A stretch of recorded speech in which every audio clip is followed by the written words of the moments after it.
2 of intelligence. This is, again, we're in the dry run testing phase, so as you see us do more and more, we're going to get more and more technological with this, more advanced with it, but you get to see us in our infancy as we grow with this. Again, we got our main man over here, Dr. Rod Singleton, ER physician, Charles Sherrod Jr., our amazing tech, Damon Parrish Esquire, the criminal defense attorney extraordinaire, and myself, Brennan Dunn.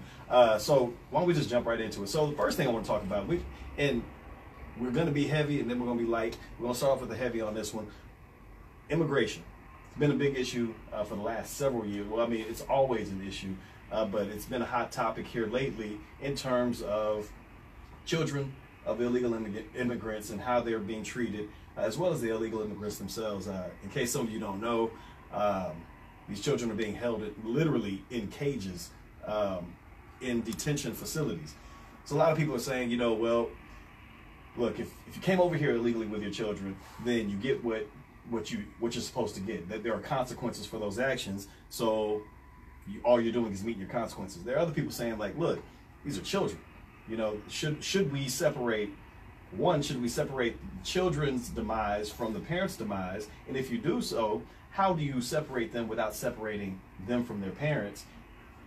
Furthermore, the treatment of the children. Should they be in cages? Should they be in hotel rooms? What do we do about them? How do we fix this issue? So, you know, it's a real, there's no easy answer to this, because I was really thinking about it. It's not just like, hey, clear cut. Why don't we just put them with their parents? Well, putting them with their parents might cause issues. I just don't know what to do about the situation. What do y'all think? Who wants to go first? Yeah. I'll do it. All right. So one of the first things to look into with this is what has been the policy in the past.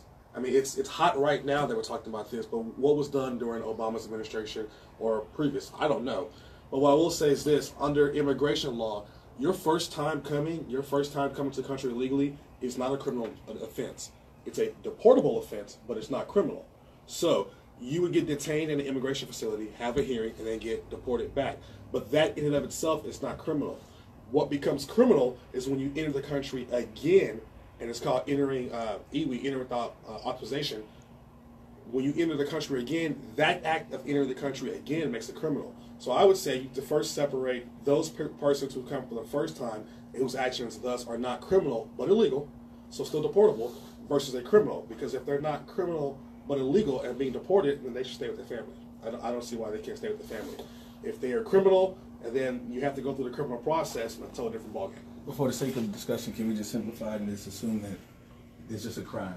You know, because I think that kind of muddies the water a little bit. Well, no, but the water is muddy. I mean, if I simplify it to what it's not, we can't provide a correct analysis as to what to do, because truthfully, a lot of these people are coming for the first time, and so their actions aren't criminal. Their actions are civilly wrong and deportable, but not criminal.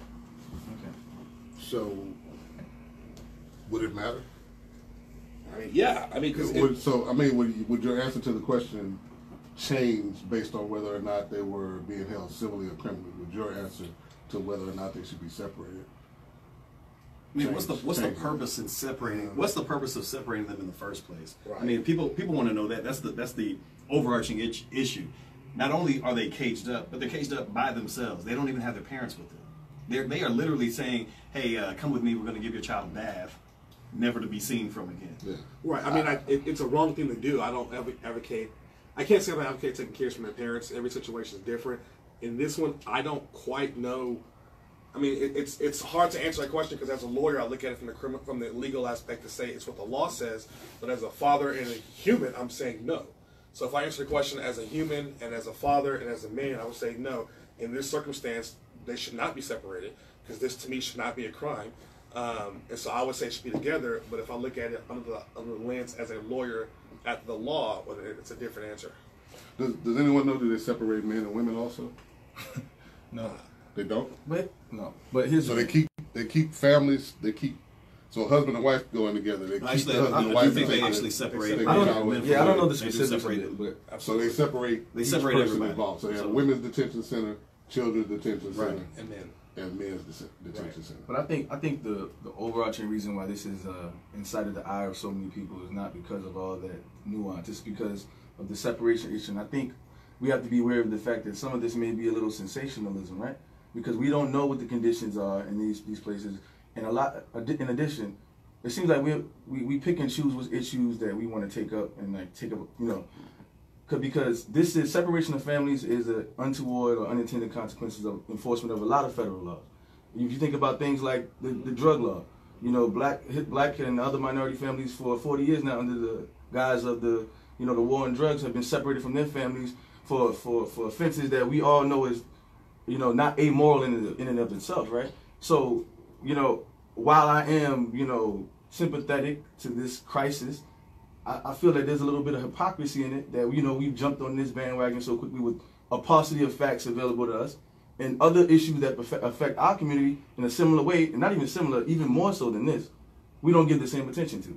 And that's my one little thing that's been What do you mean we don't give attention to? We give attention to black issues. No, this isn't just a black issue. Maybe I'm not understanding. So black people give issue to black issues, but black people also we are very loving, humane people. So whenever there's an issue with any other protected group, we are sometimes the standard bearers for those people speaking out against that issue, right? Maybe it's because we've been there though. Yeah, understandably. But this is what I'm saying. You look at all these bleeding heart liberals talking about crying their hearts out for the kids that are getting separated from people who committed federal crimes. This is let's be clear.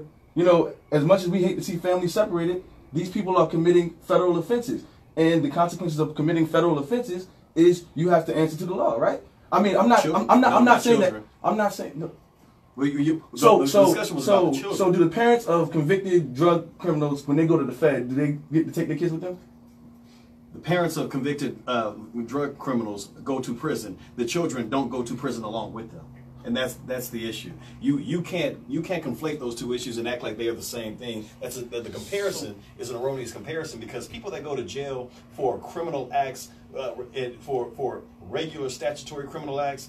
The children regular statutory criminal acts? Yes. What is a regular statutory criminal act? Domestic versus but you gotta think about this, immigration issue. This is like being but they're being held, right? So due process in their case is not like most regular Americans. If you went to jail tomorrow and you couldn't see your son, you would have a chance to see a judge, bond out if you had the money, go back, spend time with your family, go through the entire court process, due process. If you got convicted, then you would be able to prepare and go to jail. But if you got arrested and there was no recourse, and it was you in here, right, and we got your son with you, your son's in here until we figure out what to do. Yeah, I agree with right. There's the problem. I mean, it's complicated. Let's be clear. This isn't about the issue of the parents doing something wrong. This is the issue of how they're treating the children who have no say, who haven't actually been the ones to commit the crime. You're punishing them for the actions of their parents. So what is this?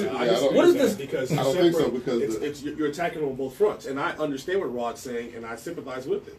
I don't think Rod is advocating the abuse of these children in this way. I just think he's saying, where was this outcry when it was happening to other communities for other silly reasons? I think if I'm wrong, that's exactly my point. I agree that due process is an issue. Fairness is a crisis. Which outcry are we talking about? Because people are always outcrying. Certain people have everything, right? I mean, so you can't say that no one's outcrying for black issues, because they are. It's just a matter of black issues are in the media. They're popularized. We argue about them all the time. This may not be the issue that's near and dear to your heart, but it's certainly an issue that's pervasive in America right now that needs to be addressed, along with the other issues that we currently address. So you can honestly say that all these bleeding heart white liberals have commensurate outrage for black issues.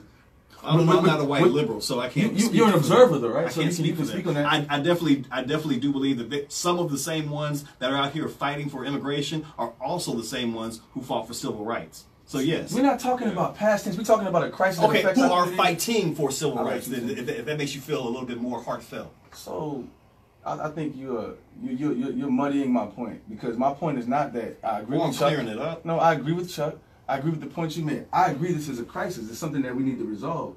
I'm just saying, in addition to that, I segue to another point, which is that I feel some kind of way about the fact that it seems hypocritical to me that there's another groups of people who are affected in far vast numbers than the immigrants who are coming over to this country right now, although it is a crisis. But these same people are they're not as vociferous advocating for our rights. How do you know that? I know that. Look at how do you know that though? That argument. If I'm fighting for, hold on, well, I'm gonna let you finish. I apologize, but if I'm, as a lawyer, if I'm fighting for immigration rights, I also fight for black people's community rights, civil rights. I'm a civil rights activist in my own regard within the city of Houston. That does not, just because I do one does not subsume that I don't do the other one. So you can't. You're missing the point again. We as black people do a very good job of standing up for other people and their issues. I know white people that do the same thing. Yes, of course you do. But I'm talking about en masse. I'm talking about the optics of it. I can't worry about when you turn on CNN. Do you see them talking about the 40 years that we've been subjugated to these draconian federal laws? Some of them, yes. Yes, some of them do. But everybody has their platform and issue. Listen, when it's the LGBTs that have an issue, when it's the immigrants that have an issue, when it's the Jews that have an issue, or any other protected groups, everybody is, untrue. Because some of the same people that are talking about gay rights are not fighting for immigration rights. Some of the people that are talking about women's rights are not fighting for gay rights. You can find an exception to every rule, but I'm talking about in aggregate, though. Yeah. Go ahead. I'm sorry. I think that, number one, your argument, the same thing takes place, right? We can't get caught up into this, well, what about, right? There's nuance to this. It's not binary. Like, just because people are looking at this one thing doesn't mean that they can't look at multiple things at one time. That's one thing. But the other thing is, let's not act like this doesn't play well, right? If I'm CNN, if I'm MSNBC, showing no matter which side of the argument you're on, children being taken away from their parents is a big story. It's something that people gravitate to. Is why we're talking about it. But it's a complicated issue. To break down the question, the original question, I just think if you're going to detain people in that way, and you have facilities to detain people, there is a way that you could probably keep those children, if not with their parents, close to their parents, allow them to have some type of contact, allow them to understand that their parents are not gone, right? Because like you said, if you tell somebody, oh, we're going to take your kid, take a shower, and you never see them again, like that's the part that goes beyond the simple, we're enforcing the rules, and goes to being something that's really cruel to me, right? And I personally, that's the cruelty part that I think is terrible. And I think that's why so many people are looking at it and calling it what it is, because it's unfathomable to me as a father to be like, okay, maybe I did something wrong, and I'll take that consequence. But like for you to do something to my child and be like, you have no recourse, nothing you can do about it.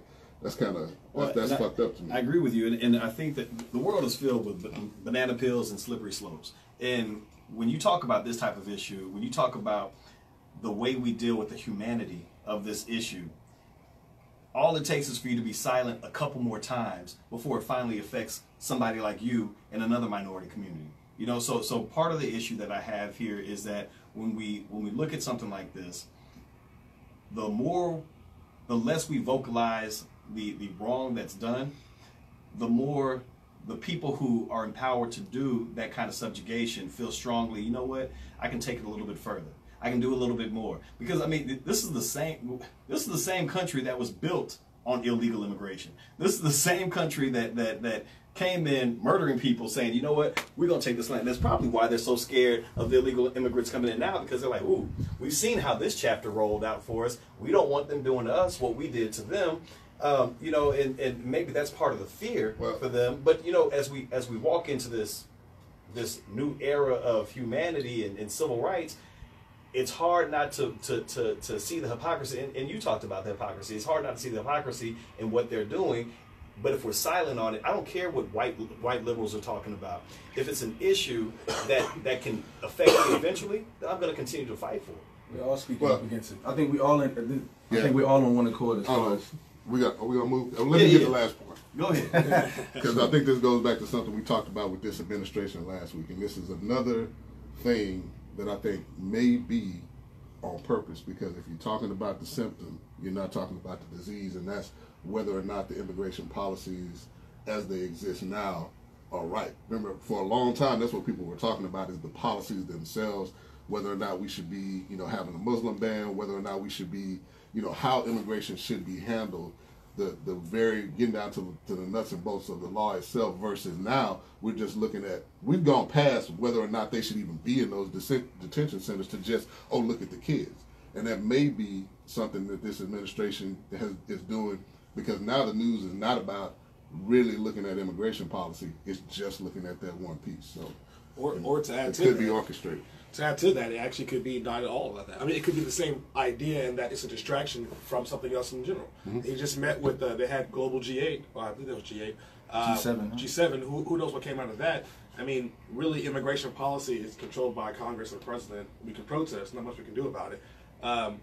So it could be a distraction for something totally different. There may be something totally different going on that we just have no idea about because we're focused on this one issue. Who knows? It's interesting that you talk about the government and things that we have no idea about, because you just put me up on game a little earlier today about Spaceforce. Spaceforce, coast to coast. Spaceforce. So your president has instituted or has made a proclamation for a new branch of the military. Separate but equal. We're gonna get to that portion. New branch of the military called the Space Force. So you've got the Army, you've got the Marines, you've got the Navy, you've got the Air Force. Don't forget the Coast Guard during times of war. We will not forget about the Coast Guard. The Coast Guard, and now you have the Space Force. It's a whack name. It is terrible. Yeah, but I mean, is it really terrible though? Because you got Air Force, they're in the air. You got Space Force. So I don't know. What else would you call them? Starship Troopers? Branding is everything. I mean, I don't know. Pretty but he also said, as Damon alluded to, he called this new branch of the military forces separate but equal.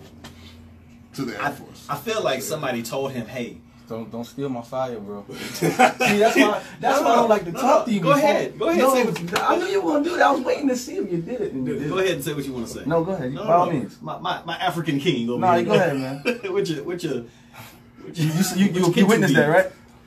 Yeah. So what I will tell you this before you steal his thunder or you reclaim your thunder. He doesn't even know what I was about to say. There are actually 5 branches of the military. It's Coast Guard, Army, Navy, Air Force, and then the other one. 4.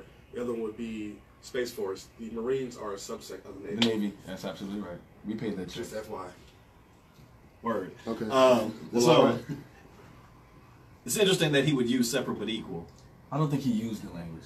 What do you mean? You don't think he used it? He said it. No, listen. No, verbatim in his I believe he delivered the language. What I'm saying is, I think that someone in his administration, one of his advisors, is trolling us. I do not think Donald Trump is intelligent enough to utilize that particular language that has that. It has a very specific meaning. That that's that Plessy versus Ferguson. He's dumb enough to use it. No, but not smart enough to come up with it. No, exactly. He's dumb enough to use it, but not smart enough to come up with it. I agree. We agree on something today. All right. Look at God. What are you doing? Look at God. But yeah, I think someone is purposefully inserting this kind of an inflammatory language into his dialogue. Donald Trump cannot be this. He cannot be this stupid, or he cannot be this sinister. I don't know which one, but I just don't think this is his language. So as much as you hate Donald Trump, good idea or bad idea? Good idea. I think it's a good idea. Fantastic idea. It's a good idea. I want to list as soon as possible. If they had a commissioner for overweight lawyers for the Space Force, I'm in it. What? Guaranteed. I'm sure they have flight doctors. Guaranteed they don't have. Did he just say overweight lawyers? Overweight lawyers in the Space Force. That's a very narrow scope. Somebody give me a fat lawyer. I ain't never seen a skinny lawyer win a thing. But no, I think it's a good idea, and I have so many questions about the logistics. Right, I was a government contractor for a long time, so I'm thinking about like government contracting. I'm also thinking about when you think about what's my man name with Tesla, Elon Musk, Jeff Bezos. They're doing these things commercially to go to space. Right, there's a race to see who's going to get to Mars first and all that stuff. If you have a government agency that now controls the protection of space, are they going to contract with outside agencies to gain access to technology that the government may not have? Are they going to take that technology? Are they going to try to secure it from other nations getting it? So as the tech guy, do you think he's doing this too soon or right on time? I think it's right on time. I think it's right on time because we're on the cusp. Like we're on the cusp of these private organizations pumping more and more money into going to space, but also we might be a little late because there is no regulation for it. Like there are probably thousands of satellites circling the globe right now. There are communication satellites. There are satellites taking pictures. There are, GPS. All that stuff is already up there and is regulated to some extent. But we have no idea what other countries are doing with their technology. So, you have to in some way think about, you have to be protected in that way, because there are things with technology that you can do to destabilize a country, destabilize currencies, change the way, the way your cell phone signal is traveling to, where it's traveling to, who's listening to it, who knows where you're going. All that stuff is being tracked anyway, but we have to be sure that it's in somebody's hands that may or may not be the right person, but it's going to happen. So here's why I think it's great, and I actually don't think it's far behind. The original concept of NASA was in the Air Force. Our first iteration of space exploration was in the Air Force. It was spun off from the Air Force to form NASA, which is still a quasi-government entity.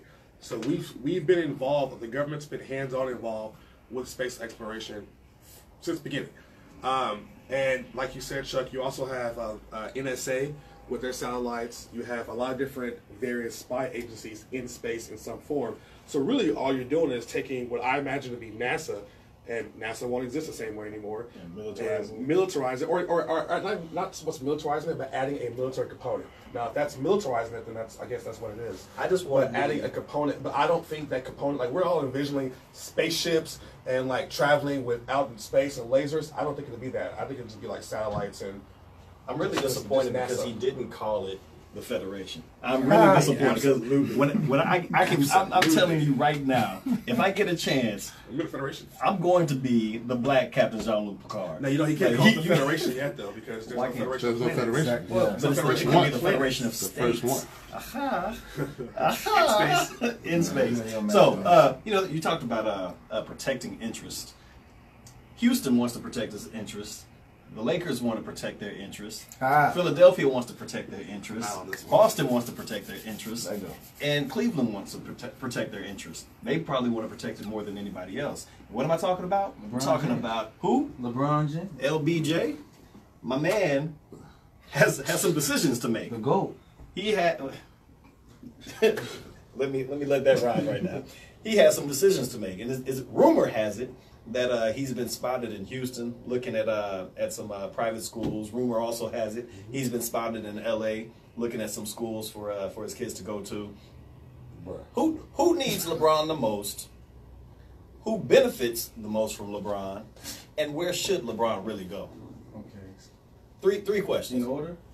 I mean, however your spirit leads you. Anywhere LeBron goes, they benefit. And I think that's an understatement. What's the second one? Who needs him the most? Who needs him the Who most? needs him the most? Probably Cleveland, but by Cleveland. And what's the last one? Where should he go? I want my boy to go to Philly. Get out of here. Yeah, I want him to go to Philly, man. Get out of here. Okay. Yeah. So we're done with Get out that. of here. Charles, we'll come back to you though. Yeah. I agree. You agree with everything? No, well, who benefits most? Anywhere he goes, right? So Cleveland, when he went back to Cleveland, I think the value of that franchise went up by over $1 billion. So you're talking about financially? Financially, Okay. just whoever he signs with, that franchise immediately goes up by, some number, maybe $1 billion or more. So whoever that owner is going to definitely feel that. Right? They're going to feel that love. The second thing is wherever he goes, that team is automatically a contender for the title. Mm-hmm. If he's somewhere in the East, he needs to be in the East to get himself go to the finals. Yeah. I wouldn't. If I was him, I wouldn't come to the West. I'd go to the East and try to find a team that can match up and beat the Warriors, because coming to the West, if you come to Houston, you're gonna have to go through I hear people say the that all the Warriors. time, and I just... If you go to LA, you got to go through the Warriors. You may or may not have enough firepower to beat them, but it doesn't make sense for him to come here. Chris Paul is too old. James Harden has not shown himself to be that type of player. No, he has shown us exactly who he is. Yeah, he's shown us. Like, I wouldn't, if I was him, I'd go somewhere in the East and try to find a way to get Kawhi Leonard, who says he doesn't want to be in San Antonio anymore, to team up with me and have a 27-year-old, arguably best two-way player in the game with me, and we ride out because they're gonna win the East wherever he goes in the East. So let me flip it on you then. One, I don't follow basketball very well, so no talk for it. But under your logic, under your fight stance, wouldn't it be better for him to come to the West, go ahead and beat Golden State now, and then coach through the same way Golden State coached through in the finals against the East? Because what he's saying is it's hard to get to the finals knowing that they're there. But you have to face Golden State no matter what. You're either going to face them in the finals or you're going to face them in the I'd rather face them in the finals. You stole my, no, I don't think But if you go to the East, you don't get the competition. You don't follow basketball. I follow basketball. I follow basketball. I live and breathe basketball when I'm not The at West work. is harder. And I'm telling you, I think it's a fallacious argument, and I think it needs to be dispatched with right now. It doesn't matter. LeBron is going to have to go through Golden State, whoever's coming out the West, regardless. That's not his point. No. His point was that he needs to stay in the East because it's an easier road to get to the finals. That is his point. And you said they're going to have to face Golden State regardless. Yes. But there's a difference between facing Golden State in the semi-conference round versus in the NBA finals. To a winner, it doesn't, because either we're going to win this ship or we're not going to win this ship. It doesn't really matter. I think LeBron James, regardless of where he go, I think if he comes to Houston, actually, I retract that. If he goes to Houston, they're not going to do it. So if he thought that he'd been in the West a long time ago. Yeah, there's not a viable West Coast team that he could come to, and as currently constituted would make them. They'll push them over the top to win anyway. I think going to Philly. You do realize that Houston was 1/4 away from going to the finals. Yes. They were 10 points away from going to the finals. They were one CP3 injury from going to the finals. Yes, which is why I absolutely wouldn't come to the West if I was him, because that team caught Golden State. No denying Houston was a great team this year, but they caught Golden State playing bad. Because there's no way they should have even been that close. And on top of that, you're neglecting the fact that this is not just about LeBron James. It's not an additive process completely, right? LeBron James comes to Houston. They have to clear up a lot of cap space. They have to get rid of some integral players. They're going to have to get rid of Capella, likely. That's going to change the whole dynamic of the team. I disagree with that. The only thing that they really have to do is get rid of Ryan Anderson. Once they get rid of Ryan Anderson, that clears up most, if not all, of their issues. You really don't need Eric Gordon in order to win. You don't need. I mean, the other people are going to take. Like Capella wants to win. He's not at the level yet where he's a center that can create his own shot. He is still a feed me center. Is he developing? Absolutely. Is he getting better year by year? 100%. But he is still not that guy from the center position. What makes him great right now, what makes him that moneymaker right now, is because because James Harden, and to a lesser degree, CP3 have fed him so much on the offensive side, and he shows his tenacity on the defensive side. So he's not there yet. He's going to take less. Then you got your other boys, Luke Mbamute. What's the other the other one? What's the other one? The defensive. Oh, this is turned into the Houston homer. He tried to come up with every scenario in the world. What I'm saying is, come to Houston, bro. Give it up. And if he does, I think that Houston or Philadelphia, to answer the question, Houston or Philadelphia actually benefit the most from LeBron coming, because they are, to me, the closest. Boston. I think Boston is below Philly, and I think Boston is below. If LeBron goes to Boston, listen, Golden State has a problem. It's a wrap. I think it's a wrap at really any one of those three, but I really think Houston is definite. Man, I think 76ers. Sports commentator who knows anything I'm gonna say about basketball. I'm from Houston. I'm just gonna say your man James Harden. I'm not saying he's not. Your man James Harden go punk out. Hey, I was telling him that the whole playoffs. But you don't need him to have heart when you got both LeBron and CP3. Because they should have. They had a chance. All CP3 wasn't have a good CP3 wasn't on the in floor. The finals against the Warriors.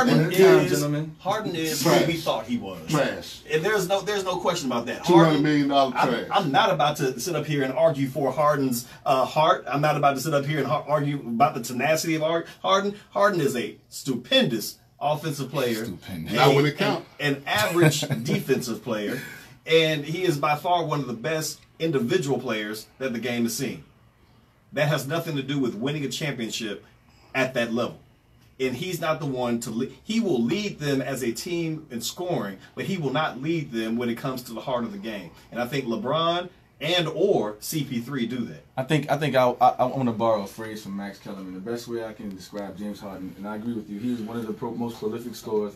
And my opinion of how he scores is very controversial, so I saved that for another time. But I think he is a weapon to be deployed offensively, and that's where you get your bang for your buck with James Harden. When it comes down to the clutch, when it comes down to him making key defensive stops and stuff, you cannot depend on this guy, and that's been seen for the last 4 to 5 seasons consecutively. Well, we're talking about cats who make millions and millions of dollars. I want to talk about cats who make billions and billions of dollars. And of course, things go down when it's $1 billion on the elevator.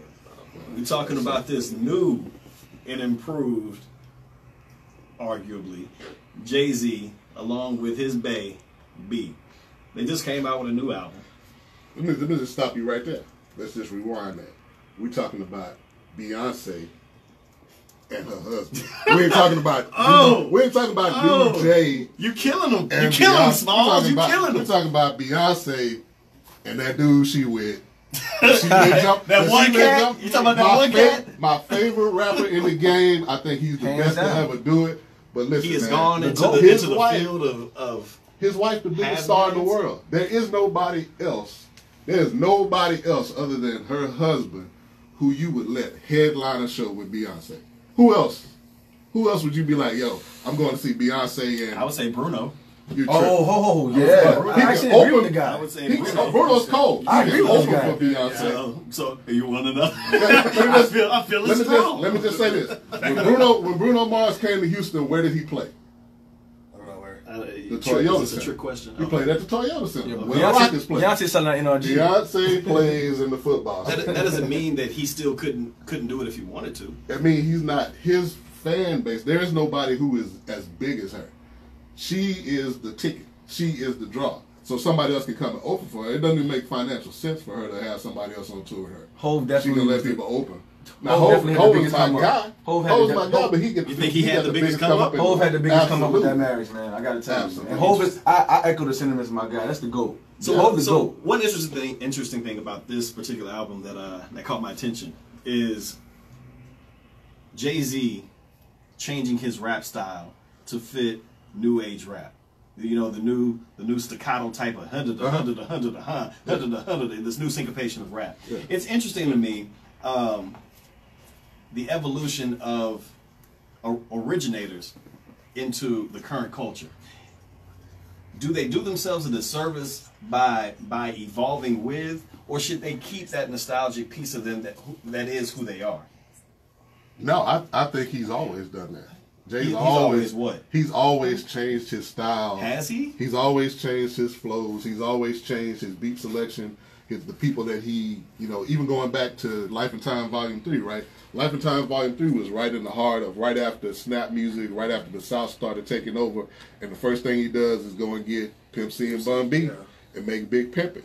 He went and got, as Atlanta was taking over, you always saw Jay-Z go out and reach out. But he wouldn't reach out to people. But I'm talking about his own style didn't really change. Even his always slang, had that, you know what I'm saying? All that bullshit. No, but even his slang, you're slang, not a Jay-Z right? fan, bro. Because you don't understand the evolution of Jay-Z. You heard Jay and Sauce talking about coming down, right? Even though his woman from Houston, that ain't New York slang. That's H-Town slang. He would go.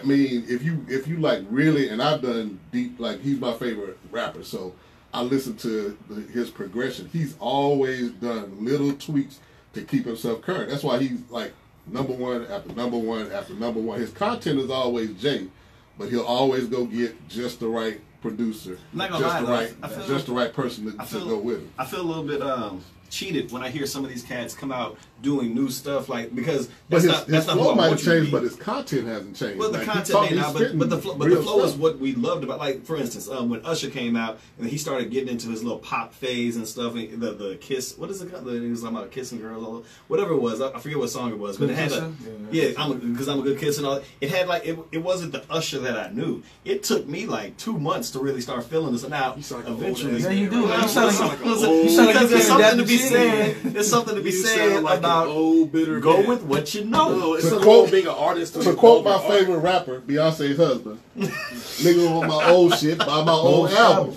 Like, yo, you can't sit still because then you just like you're stagnant. Like his style is still. I think it's the dopest thing in the world for your style. So to you're gonna be cool evolve. with him mumble rapping. He's not mumble rapping. But I'm That's saying what I'm saying. if he does, even if he starts mumble mumble rapping, he's done that. But his content is still Jay. Like this man's giving you like so many jewels on this album that you like, yo. Even if he coming with the mumble rap style, he's still giving you that classic Jay material where you like, let me listen to that again. I agree with you 50%. Yes, Because I agree with you that Hov is my favorite rapper. I believe that he always drops jewels. Lyrically, you can't see Jay-Z. I mean, that man is the paragon of lyricism, right? You can't. Yes, he is. You think he's the top of all lyricists? I mean, no. When you not just people who can put words together in a in a certain way and make it sound. I said lyricist. No. Listen, I'm talking about the content though, the substance of what he says. You're not a Jay-Z fan. Let me tell you something. Jay-Z's gonna have. Just because I'm not. First of all, I'm not an anti-Jay-Z, but I also don't think of Jay-Z. You don't as know the enough pinnacle about Jay-Z to of critique lyricism. him. So this is what I'm telling you. Okay. Let me educate you. Please do. There will be Professor. courses at USC and Berkeley. There will be courses at Harvard where they study Jay-Z's lyrics 20 years from now. I guarantee it. And I can't wait to see you fail. Are there courses right now where they study Tupac? Yeah. At Harvard? But and again, this is what we're talking about. People that really like a deep dive into the music. The man is in the Songwriters Hall of Fame. They just don't do that.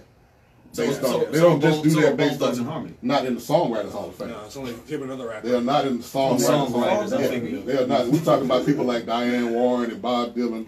Like if you go and look at the lyrics and the way he breaks stuff down, he's a different animal. Man, like, nobody Facebook, I want y'all. This is a good one for us to. We're gonna bring this one back up because we need to actually do some research and writing on this one. I want y'all to let us know who your top 5 lyricists are. Top 5 lyricists. We'll bring this one back next week. But I do want to talk, since we're on the vein of rap, you got this cat, and Charles actually had to help me pronounce this.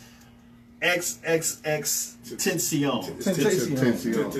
What? It's actually phonetic if you just. So I'm reading it here. It says Tentacion, but it's Tentacion. My apologies, triple Mr. X. So the thing about him is the recently deceased. I shouldn't be laughing as I say this. It's no. That changes something, that's interesting that you asked that question because part of the issue is this guy was killed. When was he killed? Like today, yesterday, today, and it was actually on Instagram. Like his body was on Instagram. Like the whole shebang was on Instagram. I already have a problem with that. I mean, come on. At some point, we just That's the world we live in now. It is, and it's very bothersome. voyeuristic society. We have limited. But our world hasn't changed. I mean, because the medium of showing death and violence has progressed to online, we've always been voyeuristic. We had hangings at churches. The origin of a picnic is picnic. Yeah, I'm with it. So we had that. We have Romans killing people, and I mean, we've always been very voyeuristic society. But we've had smatterings of it throughout. No. We've always been a voyeuristic society come to killing. It's just now the media is true. They used to have public hangings. Yeah, I get that. You think that this society is?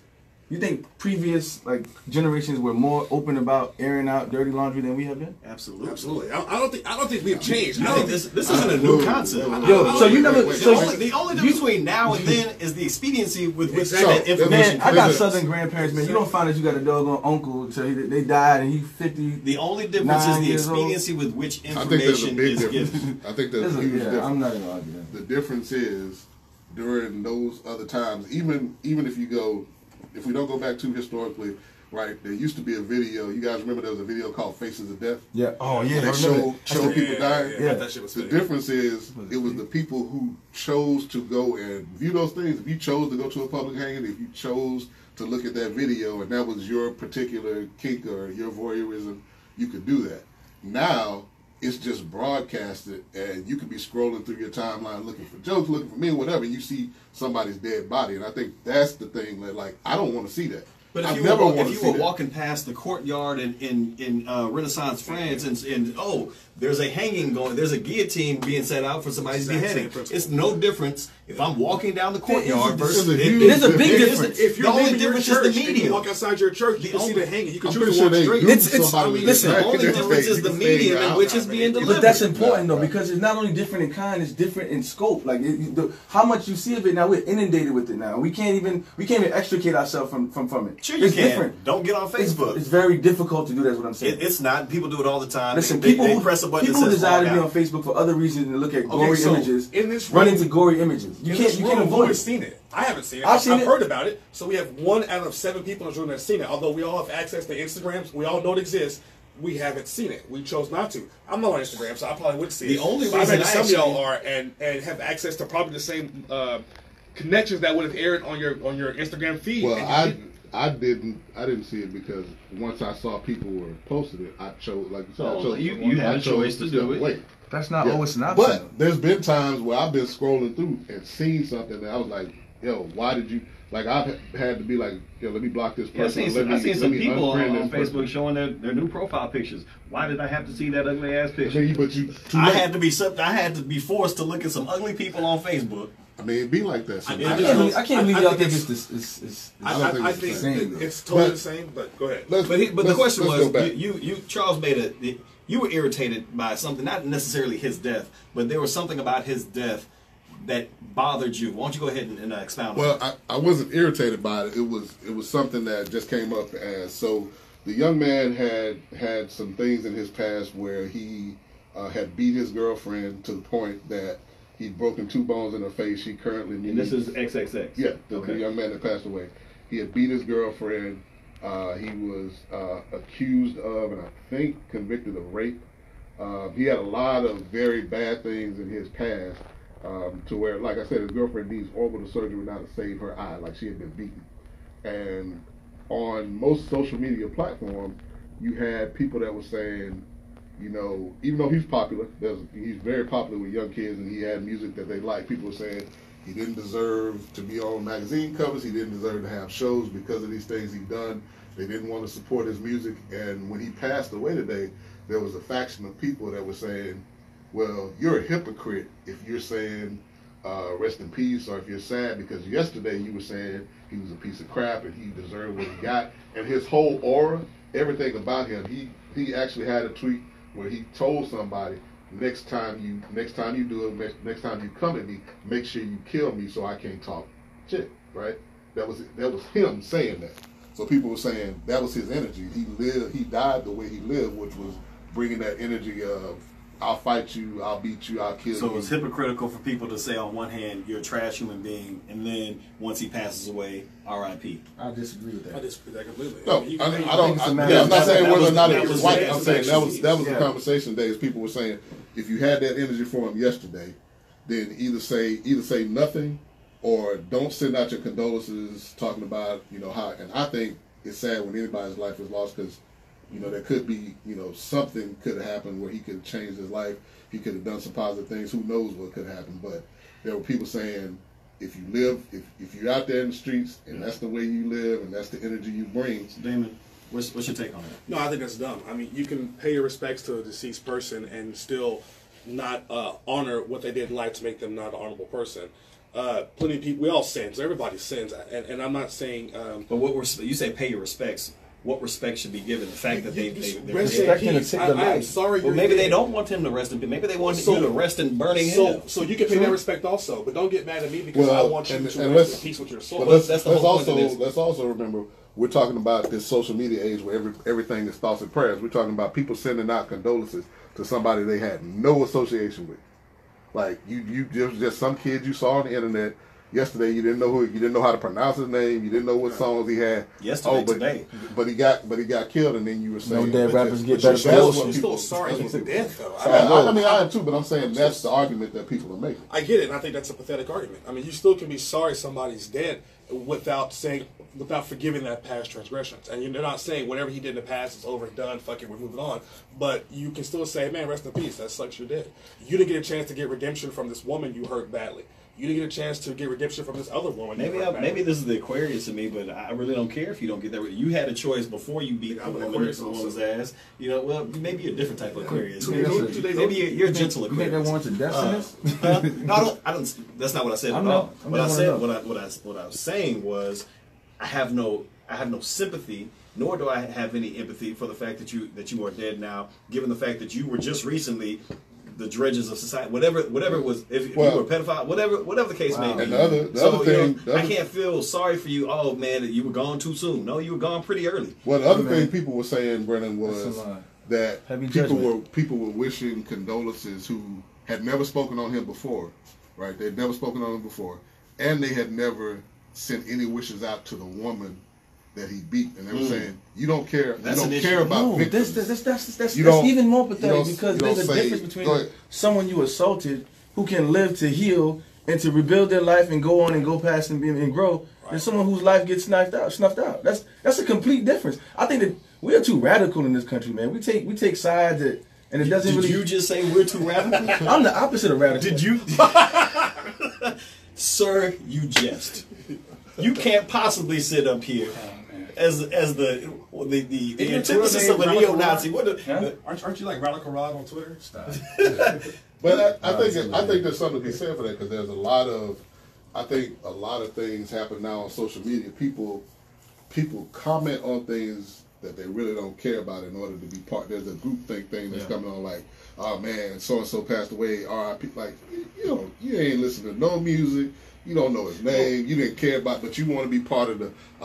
You want to be part of the conversation. So one good point you bring up with that is the groupthink mentality, because we, especially in this social media society, we jump on anybody's bandwagon that sounds like it's the good thing to do. You have I get irritated when I see all these people with those Paris flags on their Facebook profiles, but not once did I see a Nigerian flag, a Ugandan flag, a Rwandan flag, anywhere that actually had relevance to you specifically. You don't see any of that, but it's the cool thing, it's the popular thing to do to put up the Paris flag or to put up this particular rights organization, when shit that actually matters to you, you aren't sitting out here advocating. Not once have I ever heard you talk about going out to vote. You know what I'm saying? Not once have I ever heard you talking about the importance of jury duty, but you sit up here and make all the blah, blah, blah, blah, blah because everybody else is doing it, because it's the cool thing to do. And I think that we are so superficial in our caring. We fake care about way too much in today's social media driven society. We fake care about the stuff that people tell us to fake care about, and then we have the nerve to argue it down and be the champion for it as if we knew anything about it to begin with. Well, I think it's also that a lot of it is overwhelming. Like there is an avoidance by people to just say, I don't know. Right? People hate to sound ignorant. People hate to just be like, you know what? Everybody's talking about this. You know we what? need to do a street segment on it. I just don't know. If you say you don't know basketball, they tell you to shut up and you talk about it. Yeah, but you should just shut up. Shutting up is absolutely free. Facebook, one more thing we want y'all to do on this one. I want y'all to make a list of issues. Well, 5 issues. What was the last one? The last one was top 5. Okay, so we'll continue with the 5s. 5 issues that you would want to see if Americans really know about. We're going to go on the street and ask people if they know about those issues. We'll pick some of the majority issues that you bring up for us, and we'll go on the street, record it, and see what they have to say about it. This is different than the Jimmy Kimmel bit with that. This sounds an awful lot like. But it's really the same. But who cares? Who did it best? Jimmy Kimmel so far. Well, he's done it. Yeah. So, but we do it. It would be awesome. But damn it, I believe in us. I believe in us also. So I don't feel like you believe in us the same way I believe in us. Charles, do you believe in us? Absolutely. I put see the conviction within that man's face. He wouldn't even listen. I put it on Facebook. I believe. I'm multitasking. Don't worry about me. He worry can about read, man. I worry about all y'all, including Radical Rod over there. I can't believe he said he's next not topic. I'm the least predictable. I need to find out how much time we have. Do we have enough time to go into anything else? We got a whole 10 minutes for the topic. Shit, I don't even know what to talk about. Oh, since we're on music, I feel like we caught this vibe. We got what's his name? Tekashi 69. Is it 69 or 69? Yeah, 69. 69? 69. 69. Okay, I'm too young for that, man. I really don't care about these cats. I like the music. His music was actually listened to it today. It was quite trash. Tekashi trash? Put it on when you go to the gym. Yes. Let me put this eloquently. It was garbage. Put it on when you go to the gym. You'll French? have different ideas. It's French English.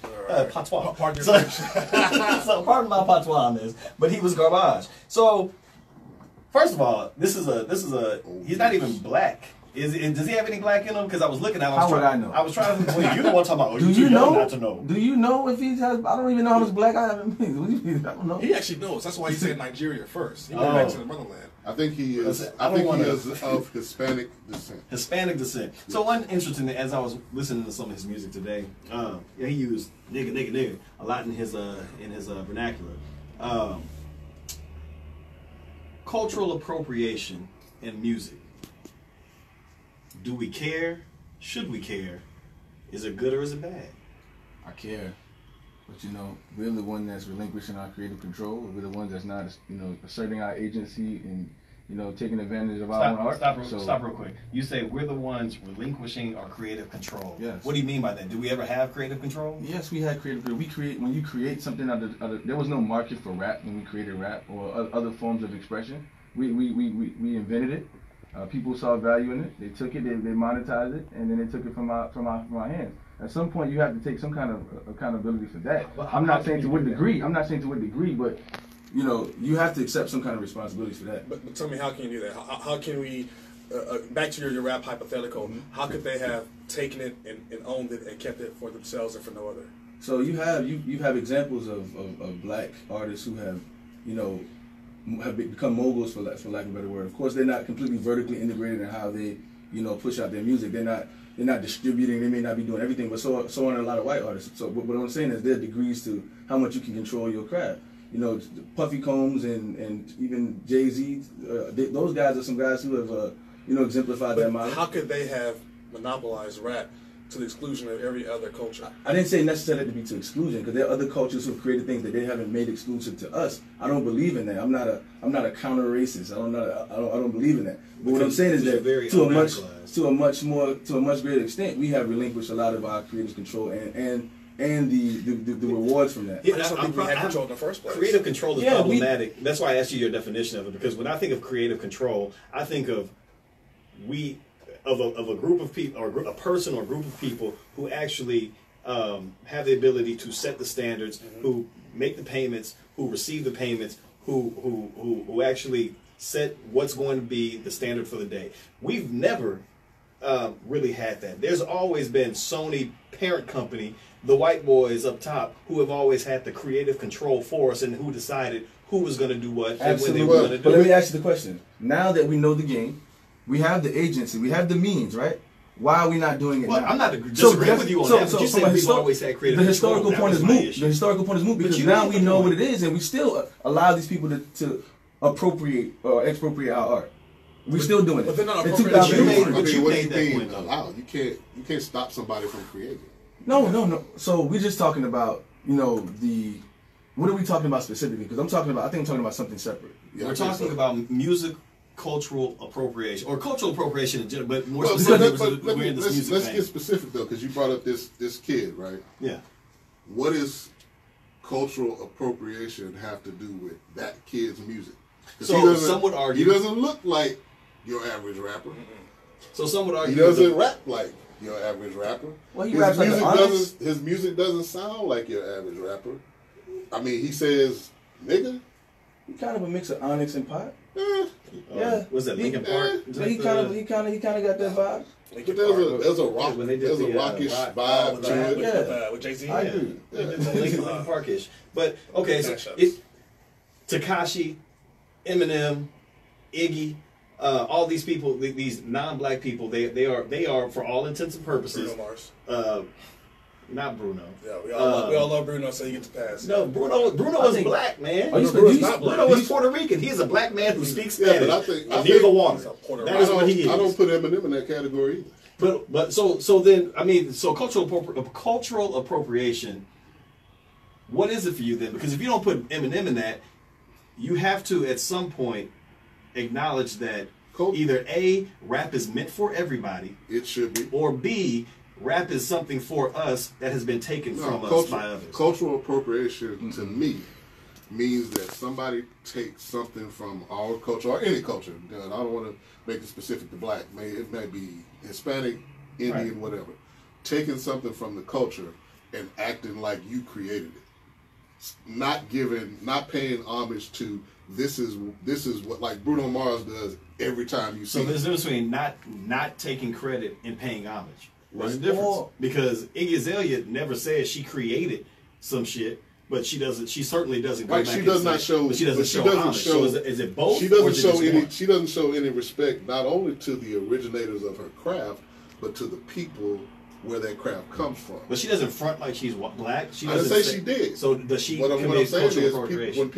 when we talk about cultural appropriation, what I say is it's like the Kardashians wearing cornrows and getting in Elle magazine and them acting like they just came up with it one day, or somebody rapping and just being like, oh, this is just what I do. No, it came from somewhere. You got to give it up for where it came from. Now you might take it to a different place. Nobody can look at Eminem and be like, oh, he's just copying somebody black. So he's a uniquely great artist on his own, but he always gives up homage, respect to the people that he collaborates with, no matter what, if they're from the culture and where it came from. So I think that's the difference when I look at people and say, those are the people that we say we don't rock with, right? That's how you get the Iggy Azaleas and the people like that. I don't disagree with what you define as cultural appropriation. However, there is a large group of the population, at least within the black population, that would say simply by virtue of you undertaking something that we hold dear,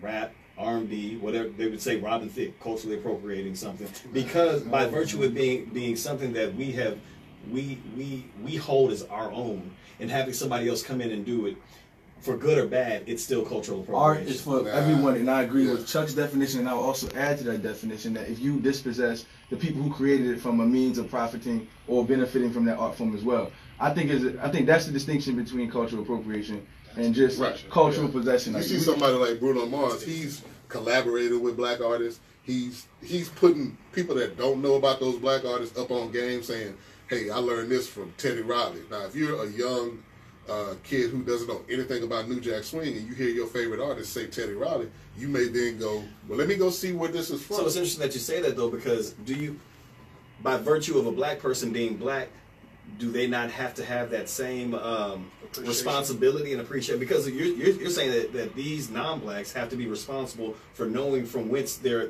craft came.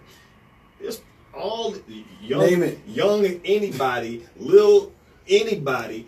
I can guarantee you these cats don't know from Adam the history of their rap craft. We don't rock with them either.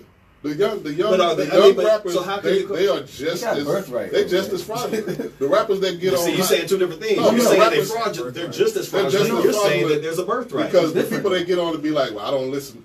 I ain't never heard of Biggie and Tupac. Because I agree with you that they're just as fraudulent. Right. Hold on. Fraudulent maybe, but is that a cultural? That's not because it's their culture. So you're mixing terminology. I didn't say they were fraudulent. They're black. There's nothing mixing about that. So then, can somebody black cross genre to a different form of music, like let's say country, would that be cultural appropriation? When you have, or what's his face? Don't get it twisted. Don't let them make you think they created country music, bro. Don't let them make you want to say something like Tejano, because we don't know how to bachata. So go ahead and say Tejano. I can't think of a boy. Who came up with bachata? Purple Haze. Mexicans. Yes, that is a. Now, so we don't want to get too deep, but even that, if you talk about rock and roll and Jimi Hendrix,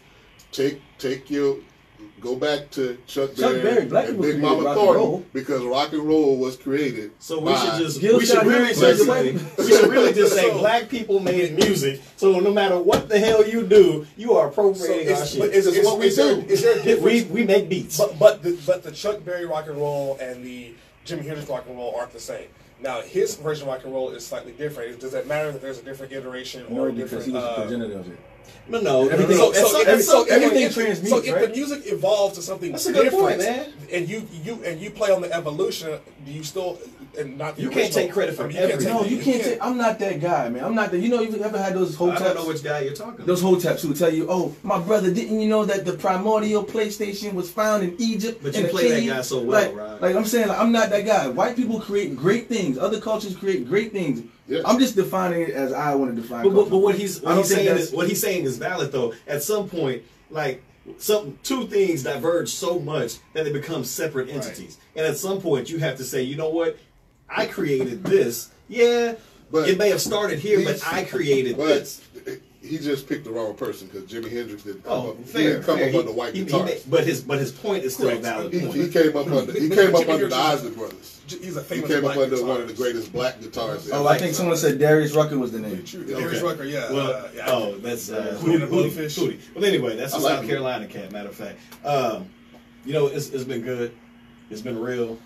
It's been time to go for probably 5 minutes now. So we're gonna go ahead and wrap this up. Facebook, y'all have your marching orders. Go ahead and give us your top 5. What does it say? Top 5 lyricists, and also your top 5 issues, current event issues that you think Americans should know. And we'll go on the street and figure out if people really know about those things. Like us on Facebook. There you go. Instagram. There you go. All your social media. The There you go. Intelligence Podcast. There you go. Make sure you check out our website. Say no more, fam. Say no more. So, it's been great having y'all with us. We'll see you next time. Peace.